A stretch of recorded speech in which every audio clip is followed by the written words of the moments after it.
Fala pessoal, nós somos o SOS Missão Dupla, eu sou o instrutor Henrique Bruto. Eu sou o instrutor Thales Gomes. E nós ensinamos de forma fácil mães e pais a terem confiança para socorrer os seus filhos em todas as emergências. E hoje nós estamos aqui com um novo quadro que nós chamaremos ele de A Única Chance. E esse nome foi escolhido devido às dinâmicas de acidentes, né? Nós sabemos que acidentes acontecem no trabalho, na escola, no shopping, em vários lugares e principalmente, infelizmente, nos nossos lares também, onde nós nos sentimos muitas vezes mais seguros, relaxamos e é aí que esses acidentes podem acontecer.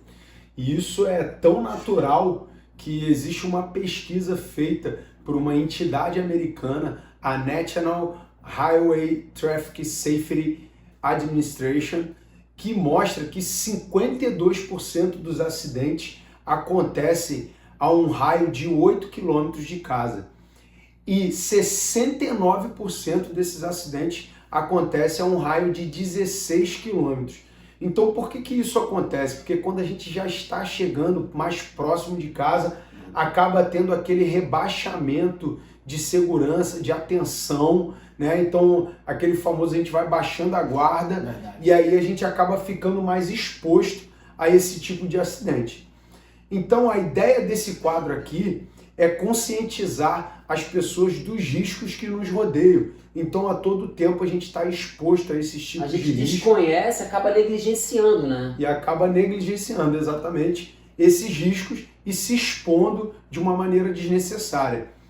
E nosso intuito aqui, na verdade, é mostrar com fatos reais acidentes que aconteceram nos dias de hoje, onde tudo é gravado, tudo é filmado, a gente tem esses acidentes gravados e acaba podendo tirar algo sem um julgamento de valor, sem julgar se está certo, se está errado, o que deveria ou não ser feito, não importa. O nosso intuito aqui é mostrar para pais e mães uma forma de reduzir essas estatísticas de acidentes em nossos lares, que hoje mata 23 crianças todos os dias nos nossos lares brasileiros. Como diria o médico brasileiro, referência mundial em afogamento, o doutor Davi Spilman, para solucionarmos um problema, primeiro nós temos que vê-lo, admiti-lo e conhecê-lo. E é com esse intuito que iniciamos esse quadro A Única Chance, pois em muitos acidentes você pode não ter a segunda chance para agir, para conseguir resolver de forma correta e transformar aquela situação triste numa história de superação. Então vamos analisar aqui hoje 2 casos de afogamento, que apesar deles terem uma dinâmica muito parecida, né, foram 2 afogamentos em piscinas de 2 crianças, uma de 4 anos e uma de 6 anos, que se afogaram na piscina dentro de casa, e pequenos detalhes fizeram toda a diferença no desfecho dessas histórias. O primeiro caso que aconteceu, pessoal, foi no estado da Paraíba, no município de Conde, onde uma menina de 6 anos, junto com a mãe, foi para uma festa na casa de alguns amigos ou familiares ali. Estavam todos perto da piscina, tinham crianças brincando, e uma bola cai na piscina e essa menina se aproxima para pegar a bola, mas não alcança e acaba caindo dentro da piscina e se afogando, como a gente vai dar uma olhada aqui nesse vídeo. Pessoal, observa que a criança está sozinha ali. Quando ela cai, uma pessoa ali ao lado esquerdo, ó, meio que nota que alguma coisa aconteceu, olha para o lado, mas não observou que a criança caiu. Se vocês olharem bem, tem uma pessoa que está aqui, ó, de frente para a piscina, mas acho que uma criança tira a atenção dela. Vamos ver novamente esse vídeo aí. A criança está brincando, ó, tem uma bola verde ali atrás.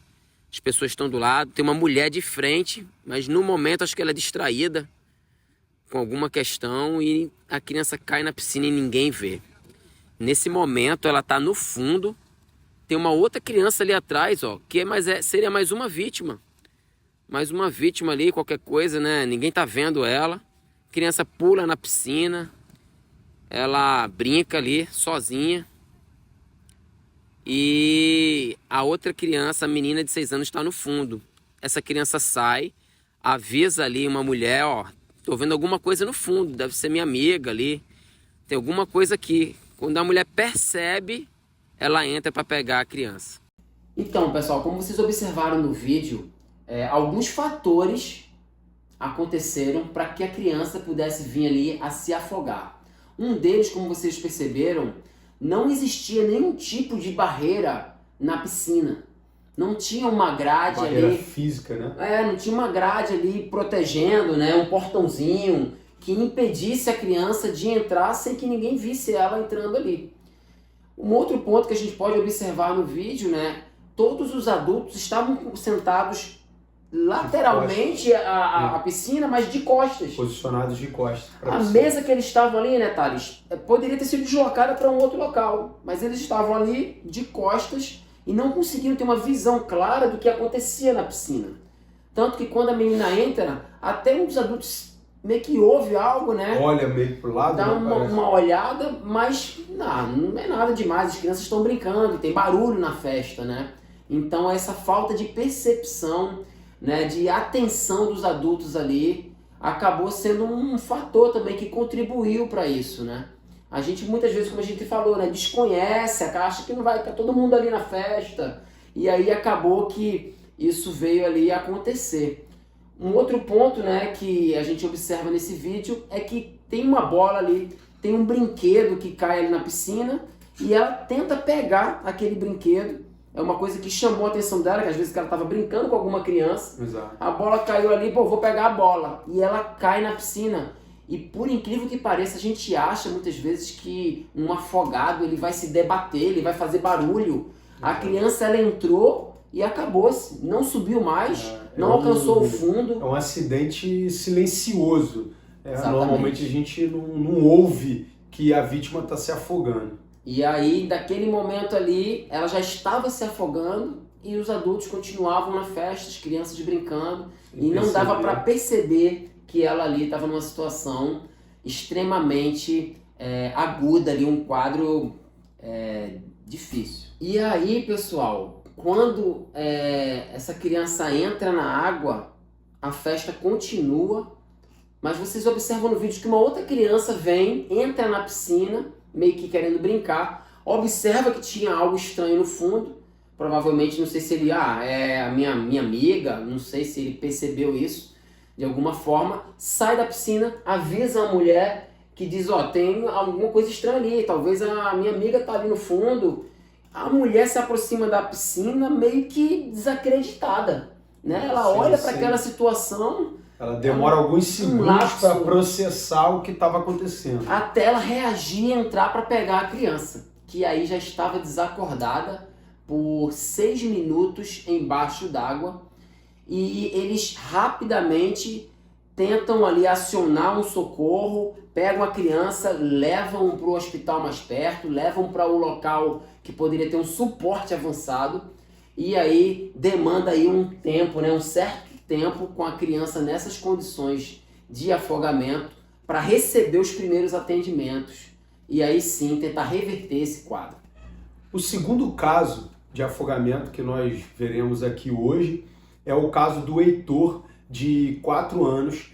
Ele mora em Santa Catarina, Joinville, e a família estava fazendo um churrasco para comemorar justamente a inauguração daquela piscina, né? Adquiriu, né, um novo bem ali para a família.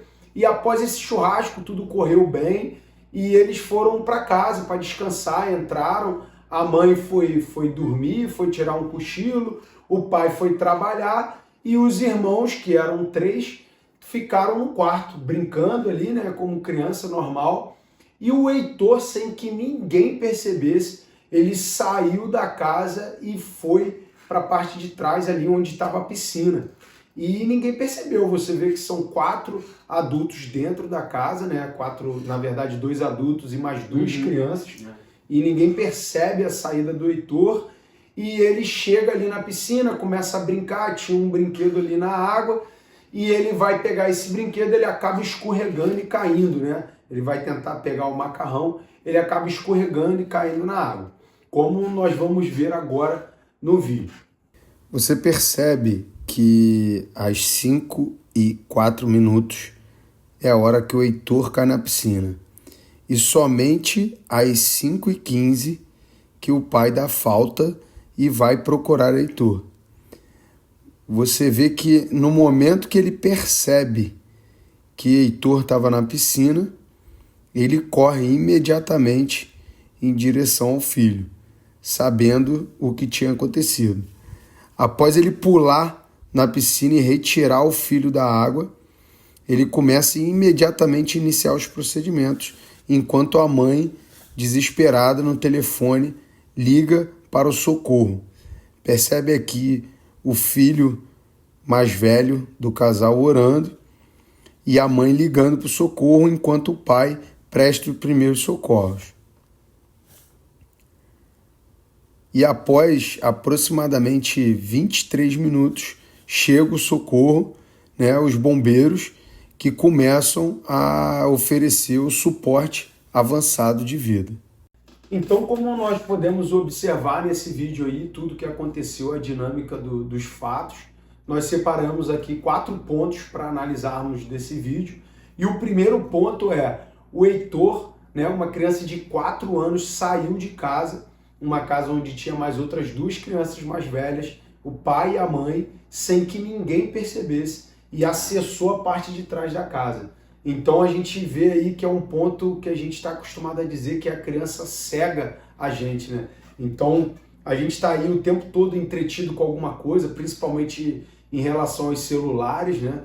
E a gente acaba que a criança some. Então a gente está aqui prestando atenção e de repente um estalar de dedos, um piscar de olhos, essa criança desaparece da nossa visão. E são duas coisas, né, Thales? Às vezes muito barulho é bom e nenhum barulho a gente já acha estranho, né? E foi exatamente o que a gente chamou a atenção nesse segundo ponto. Que o pai, quando deu falta do filho, não foi porque tinha barulho, né? Como a gente já disse anteriormente, o afogamento é um acidente silencioso. Então o pai, na ausência de barulho, ele foi procurar o Heitor, né? Provavelmente o Heitor, uma criança cheia de energia, está sempre fazendo uma bagunça, brincando, e ele sentiu essa ausência de barulho na casa. O que chama atenção para o terceiro ponto. Ele, quando procura o Heitor, ele vai diretamente à piscina, à área da piscina, porque de uma forma ou de outra ele já imaginava que isso poderia ter acontecido, que ele poderia estar na piscina brincando. Querer ver a piscina. E querer ver a piscina, né, porque era algo novo. E realmente, quando ele chega lá fora, se depara com aquela situação, que ele vê a criança e imediatamente, sem pensar 2 vezes, ele corre, pega aquela criança, tira da água e começa a prestar a ele os primeiros socorros, os primeiros atendimentos, né? O suporte básico de vida para aquela criança. E mesmo ele sendo o pai, num momento tão desesperador, o fato dele ter esse conhecimento provavelmente trouxe uma confiança muito maior para ele poder atuar ali e proteger o filho dele. E não só o pai, mas a mãe também, que no momento não estava ali propriamente prestando o primeiro socorro, ela imediatamente pediu ajuda dos vizinhos e ligou para o socorro, para os bombeiros, para que viesse um socorro avançado. Funciona ali um plano de emergência, né? Liga para o bombeiro, chama os vizinhos. Parece inclusive isso, né? Que eles tinham um plano de emergência preparado para uma situação dessa, mas eu acho que ali também foi uma presença de espírito, que até o irmão mais velho dele, sem ter o que fazer, ele apenas ajoelha no chão e começa a orar e pedir pela vida do irmão. É verdade. Então esse é o terceiro ponto aí, a gente consegue encaixar ele como se fosse um plano de emergência, né? E o quarto ponto é a gente avaliar, né, toda essa dinâmica. O Heitor, ele ficou aproximadamente aí 11 minutos embaixo d'água. 11 minutos é muito tempo. É muito tempo. E esse socorro que foi solicitado pela família, ele levou 23 minutos para chegar até a residência. A gente sabe que hoje em dia o trânsito é muito difícil, até o aparato ali para atendimento nem sempre está disponível, né? Está em outras emergências, mas aí levou 23 minutos. Então, ao total, a gente tem quase 30 minutos dessa criança sem nenhum tipo de assistência avançada, né? Mas o que chama a atenção foi que esse pai teve o tempo todo ali mantendo essa criança viva com esse suporte básico de vida para o Heitor. Então esse ponto chama muita atenção. Eu fiquei pensando, tipo assim, como ele adquiriu esse conhecimento, né? A piscina era nova, mas ele já sabia acionar um suporte básico de vida em qualquer situação que pudesse acontecer, inclusive um afogamento, né? Então a gente vai partir aqui agora para uma ideia da gente avaliar coisas que poderiam ter sido feitas, prevenções ativas que podem ser feitas para que pudesse evitar esses acidentes. A gente não quer aqui ser engenheiro de obra pronta, né? Depois que já aconteceu, você avaliar acaba sendo muito mais fácil, mas como a gente disse, o nosso intuito com esse quadro não é criticar ou avaliar, nenhum juízo de valor a gente está fazendo aqui desses pais e dessa mãe que passaram por um trauma. Nosso intuito aqui é mostrar para os outros pais para que aprendam com os acidentes que aconteceram com outras pessoas, que se torna muito mais fácil do que a gente aprender com o que aconteceu com a gente mesmo. Como a gente fala, né? Tem as prevenções ativas e as reativas, que é aquela, não se aproxima aí da piscina não, vem pra cá, você está reagindo a alguma coisa, né? Então tem essas duas prevenções, vamos falar um pouco sobre isso também. Então, como o Henrique Bruto vem dizendo aí, sobre as prevenções ativas, a gente destacou aqui 5 prevenções ativas que deveriam, né, ou poderiam ter sido feitas para evitar esses acidentes. Os 2 primeiros pontos, no caso do Heitor, você percebe no vídeo que a janela da casa dele era um pouco mais baixa, pertinho do chão, né? E inclusive o irmão dele sai pela janela quando descobre o que estava acontecendo. Então ali, de repente, poderia ter uma tela de proteção naquela janela, ou uma grade, que evitasse que o Heitor pulasse, ou uma criança ali pulasse, saísse da casa sem que ninguém percebesse. Talvez às vezes a casa era um pouco mais baixa, não tem móveis perto daquela janela. Perto da janela, né, para escalar e pular essa janela. E o segundo ponto ali, um portão. De repente esses portõezinhos que se usam para colocar no portal da porta, que tem uma trava de segurança, e impediria que o Heitor tivesse saído. Porque a gente sabe que as crianças nos cegam, né? Como a gente já falou anteriormente. Então, nesse caso aí, onde a mãe estava descansando, o pai estava trabalhando no escritório, o Heitor teria ficado retido dentro da casa, não teria como ele ter esse acesso para a parte de fora da casa, chegando na piscina. Isso leva aí mais os próximos pontos. Não, é verdade. Que a gente pode falar. Esses portõezinhos, né, Thales, eles são na vertical ali, né? Eles têm aquele espaço que não dá para escalar, né? Não tem. Então quando a gente coloca também ao redor da piscina, né, uma outra ideia de prevenção ativa é portões, né? Uma grade, na verdade, ali, né?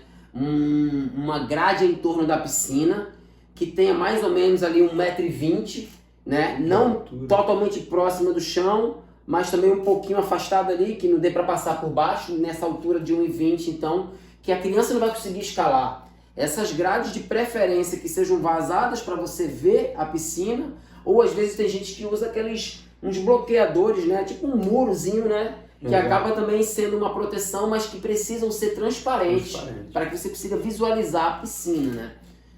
Inclusive com portões autotravantes, né? Essas barreiras elas já vêm com portões que eles fecham e travam automaticamente sozinhos. Né? Outro ponto que a gente pode colocar são as lonas, né? Lonas de cobertura de piscina. É um pouco arriscado, mas é uma proteção se ela estiver bem presa, bem amarrada. Essas lonas protegem até um objeto, uma criança que ficar em cima, ela não afunda. Mas de preferência também que sejam lonas transparentes para você poder visualizar o fundo da piscina. Uma forma de prevenção ativa que eu acabei lembrando agora também é o tipo de roupa que as crianças usam, né? É muito importante que elas sejam com cores vivas, né? Por exemplo, nunca botar uma roupa azul numa criança, uma cor mais fechada, porque isso dificulta também a ver essa criança no fundo. Então dá preferência para um coral chamativo, uma cor mais chamativa. Um maiô, uma sunga mais laranja, uma coisa mais chamativa, né? Que chame mais atenção, bem colorida, né? Que destoe dessa cor, desse tom azul dentro da água. É uma forma também da gente prevenir. O que chama atenção nos dois vídeos, e aí é um dos pontos mais importantes que a gente avaliou vendo esses acidentes, foi a questão dos brinquedos. Como a gente vê nos dois casos, teve esse interesse da criança ali de mexer com o brinquedo, né? É verdade. Não, brinquedo na piscina a gente adora, né? Bonequinho, não sei o quê. Joga, vai no fundo, a criança pula, pega no fundo, aquelas que têm uma aquacidade, que sabem nadar, né? É muito importante, né, que a gente coloque nossas crianças, nossos filhos o quanto mais cedo, né? Numa aula de natação, para aprender a nadar, aprender a flutuar, aprender a lidar com a água, que é um ambiente diferente do nosso cotidiano, né? Que a gente somos seres terrestres, né?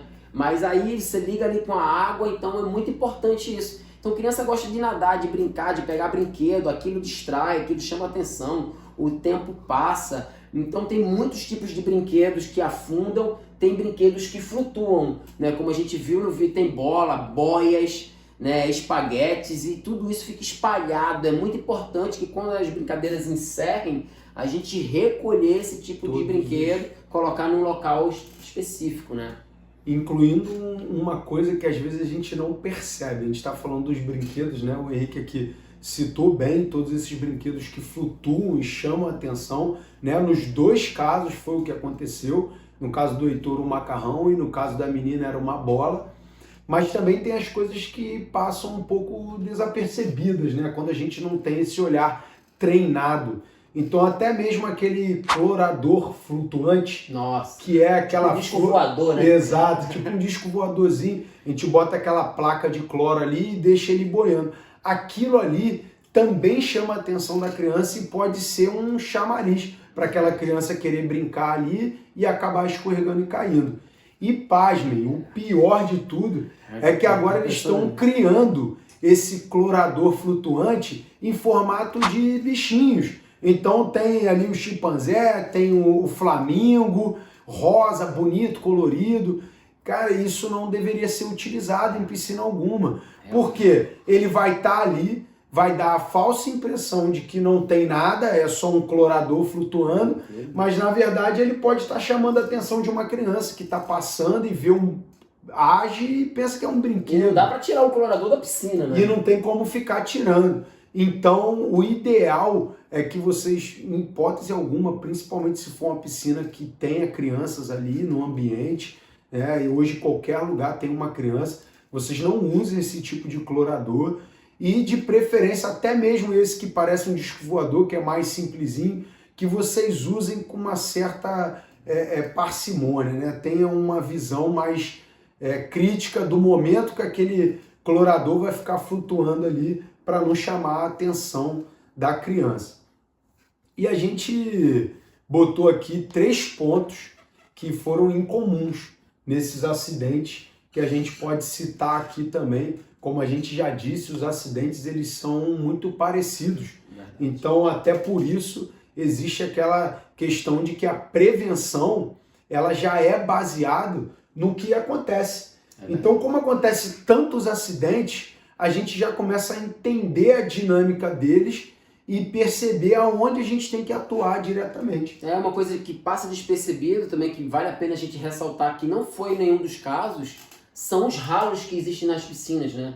Então muitas crianças acabam prendendo o cabelo no ralo, prende ali partes de roupa, né, de lycra nos ralos e acabam vindo um afogamento por causa desse tipo de mecanismos nas piscinas, né? Então hoje em dia a gente tem ralos anti-sucção, né? Anti-sucção, que é uma maravilha e não são tão caros, né?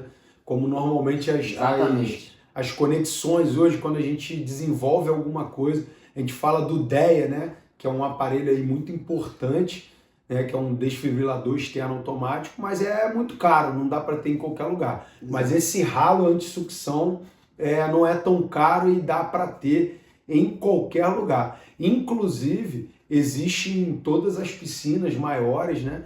Tem que ter um botão de emergência. Verdade. Que é aquele botãozão vermelho ali. A gente costuma brincar nos nossos cursos, né? Que agora, toda vez que você for numa piscina de um clube, de um local assim público, você vai ficar procurando aquele botão. Esse botãozão, ele interrompe o funcionamento das máquinas da piscina, caso aconteça qualquer tipo de acidente. No caso, como o instrutor Bruto aqui citou, é a questão de prender cabelo, roupa.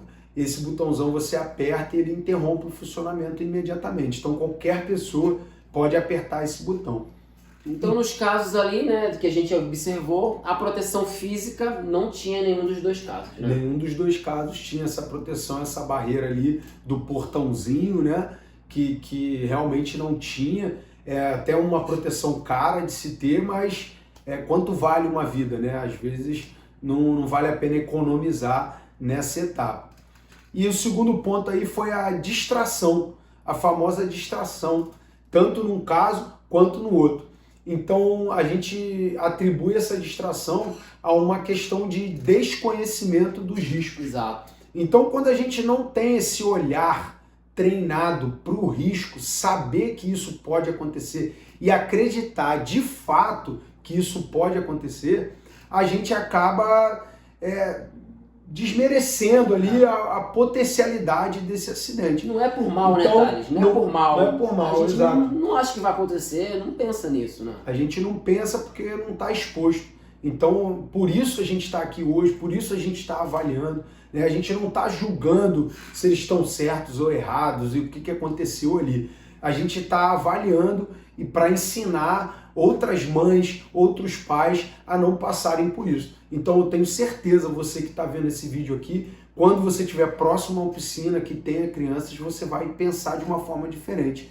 Essa distração no segundo vídeo, por exemplo, como o instrutor Henrique Bruto falou, eles poderiam estar de frente para a piscina, olhando, de repente sentado de frente, ou a mesa em outro posicionamento, que eles estariam sempre de frente. A gente fala muito no adulto da rodada, que é uma técnica muito boa de se fazer em festas assim que tem muita gente.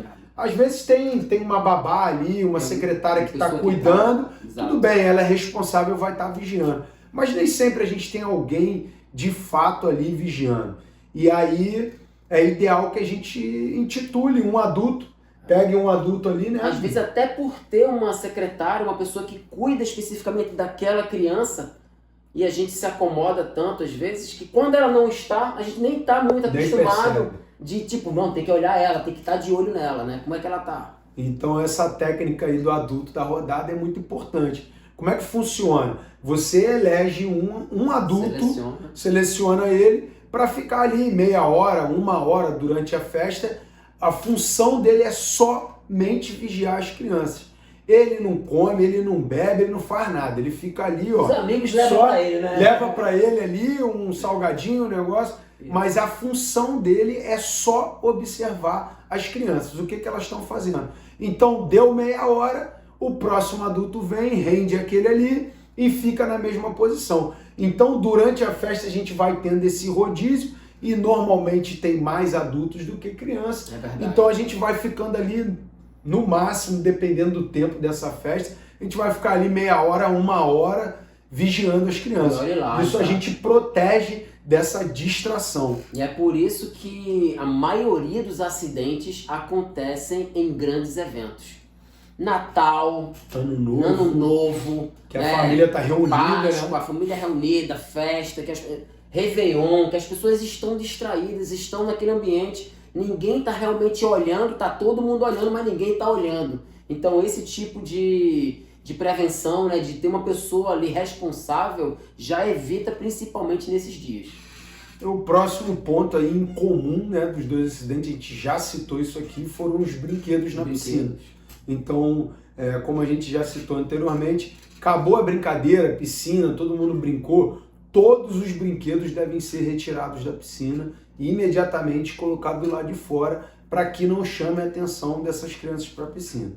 E o quarto ponto são as crianças não saberem nadar. A gente comentou, né, sobre isso, né, essa importância entre todas as coisas, ensinar o filho, né, tantas coisas a gente quer ensinar ao nosso filho, ensinar a nadar é uma das principais, até para a gente mesmo que trabalha muito com esse tipo de salvamento, né, de afogamento no mar. Saber boiar é mais importante às vezes do que saber nadar. Que aí você consegue se proteger até que a ajuda chegue. Então, qualquer uma dessas duas crianças, se elas tivessem uma noção maior ali de natação ou de boiar, seja lá como fosse, chamaria mais atenção, né? No caso da menina era uma festa, as pessoas estavam próximo, então de repente ela conseguiria chamar uma atenção ali para ajudar ela. Verdade. E no caso do Heitor, era uma piscina pequena, mas tinha uma escadinha ali, mais no início, dá para perceber que ela tinha uma escadinha e de repente ele conseguisse se deslocar até lá. Então, lembrando aqui, não é um julgamento do que tem que ser feito ou não, mas é uma dica para que a gente possa fazer isso e evitar que esses acidentes aconteçam. Então, alguns pontos aqui, pessoal, que a gente acredita ter feito a diferença entre os dois desfechos dessas histórias, né? No caso da menina de 6 anos, a mulher, ela tem um lapso ali, quando a criança avisa ela, ela olha e depois ela entra para tirar a menina. Então ela meio que desacredita que aquilo está acontecendo naquele momento, né? A impressão que dá é que ela desconhecia o risco. Lembrando, não estamos julgando aqui, nós estamos fazendo uma análise técnica do que aconteceu.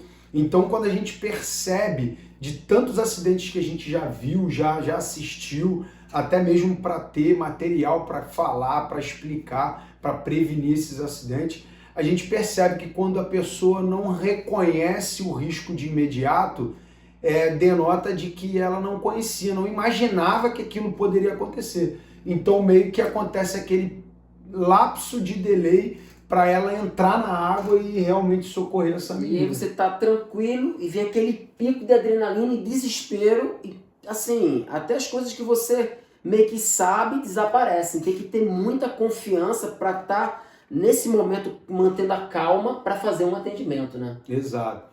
E é o que acontece ali mais ou menos com o pai do Heitor. Então, quando o pai percebe que o filho não estava ali, ele já vai imediatamente para a piscina procurar o Heitor e quando ele bate o olho, ele parte imediatamente e mergulha e tira o filho. Isso já demonstra uma leve diferença, uma sutil diferença na forma de abordagem. Então ele mergulha e tira o filho da água sem nem pensar 2 vezes. Então meio que mostra que ele ali, na visão técnica, que ele de alguma forma ele já esperava que isso poderia acontecer. Não só esperava, como ele também chegou a citar isso em alguma das entrevistas que ele deu. Foi um caso que ficou famoso. E aí ele comenta que realmente ele imaginava que isso poderia acontecer, mas não acreditava que aconteceria. É verdade. A mulher, quando ela tira a criança da piscina, a primeira coisa que eu acho que ela pensa é: precisamos levar ela para o hospital. Precisamos chamar o bombeiro, ela precisa de ajuda, porque olha a situação que ela está. Então eles rapidamente, que era o que eles poderiam fazer naquele caso, fizeram tudo que podiam, pegaram aquela criança, jogaram num carro e saíram com o mais rápido possível para o hospital mais perto, para o local mais próximo, para que pudesse ter o suporte avançado, já que ela não estava tendo ali um suporte básico de vida. Básico e imediato, que é a diferença nesses 2 casos. Então, no caso do Heitor, o pai dele tinha um conhecimento, né, dos procedimentos de primeiros socorros, ou seja, do que ele podia fazer naquele momento. Então ele tira, imediatamente ele inicia o processo de primeiros socorros, né? É um momento ali de terror para um pai, né, ver o filho naquela situação, né? Um filho que basicamente ali estava morto, bem dizer assim, né? Ele já não tinha mais vida, mas ele ainda tinha alguma coisa e o pai começou a trabalhar aquela criança, dar o suporte básico de vida a ele. E a mãe, que também foi crucial naquele momento, ligou para o socorro, pediu ajuda imediatamente. Isso é um ponto importantíssimo em qualquer situação de emergência, né? Que você pegar uma criança, seja uma criança ou um adulto, que esteja desacordado e não responda, você tem que acionar imediatamente o socorro e iniciar os procedimentos de primeiros socorros naquela vítima, mantendo aquela vítima viva. Foi exatamente o que o pai do Heitor fez, né? Através das compressões e das ventilações, ele manteve aquele coraçãozinho e aquele cérebro alimentados, né, com oxigênio, para que essa vítima continuasse, o filho dele continuasse com uma sobrevida, evitando a piora desse caso. E foi um bastante tempo, né? No total, acho que deu mais ou menos uns 35 minutos, 30 minutos. 30 minutos ali. Ele trabalhando a criança sozinho. Sozinho. Às vezes até a mãe saberia também agir, mas naquele caso ele tomou a frente e fez todos os procedimentos sozinho até o suporte avançado chegar, né? É exatamente o que nos traz o conhecimento.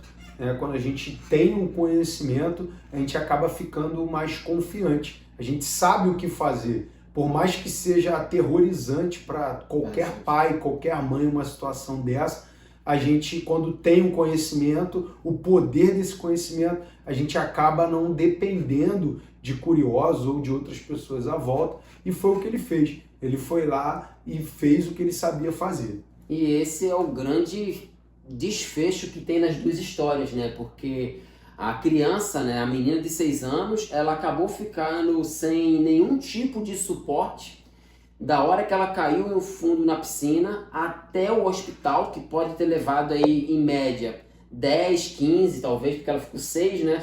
10, 15, 20 minutos até o hospital, quem sabe, sem nenhum tipo de suporte. E que, infelizmente, ela não resistiu, né? É muito triste quando a gente fala, né? É um caso chocante, são crianças, mas infelizmente isso acontece. E é por isso que a gente está aqui, né? A gente não quer divulgar nada, nem fazer essa questão aí ser algo que faça o vídeo rodar, mas a questão nossa aqui é a gente avaliar para que isso não aconteça a outras crianças. Mais ninguém. Então, são crianças e hoje o afogamento é um dos acidentes que mais matam nossas crianças e a gente fica perplexo em ver certas coisas acontecerem e se repetirem. Então, o nosso intuito aqui é divulgar isso para que essas coisas não aconteçam. Já no caso do Heitor, você vê, ele acabou ficando 11 minutos embaixo d'água, então foi mais do que a menina. Quase o dobro, né? Quase o dobro do que a menina ficou. E ainda assim, a gente percebe que ele sobreviveu. Então ele acabou acordando 6 ou 7 dias depois de estar internado. Ele acordou e milagrosamente também sem nenhum tipo de sequela, né? O que foi ainda mais assustador foi isso. Então, para quem tem a sua fé aí, né, nós temos a nossa e nós acreditamos no milagre, lógico. A gente acredita que era uma situação muito complicada, muito difícil de se reverter. Nós, como bombeiros e especialistas em afogamento, a gente sabe o quanto uma situação dessa é difícil de reverter. A gente sabe ali que teve uma dose celestial, né, vamos dizer assim, divina, ali no meio daquela ação, mas para quem não acredita, também teve a ação de um pai que sabia o que fazer e tinha confiança do que fazer com aquele filho. Então, mesmo após ele ficar aproximadamente 30 minutos, né, sem nenhum atendimento avançado, um suporte avançado de vida, o que traria para ele um oxigênio enriquecido, que traria até uma ideia também para monitorar. Até uma ideia para monitoramento. Enfim, ele ficou esse tempo todo e ainda assim ele resistiu. E essa atuação desse pai, dessa mãe, fizeram toda a diferença. Então essa tranquilidade e essa confiança de agir veio com o conhecimento. Então acho que quem aprende não depende e quem tem o conhecimento tem qualidade de vida.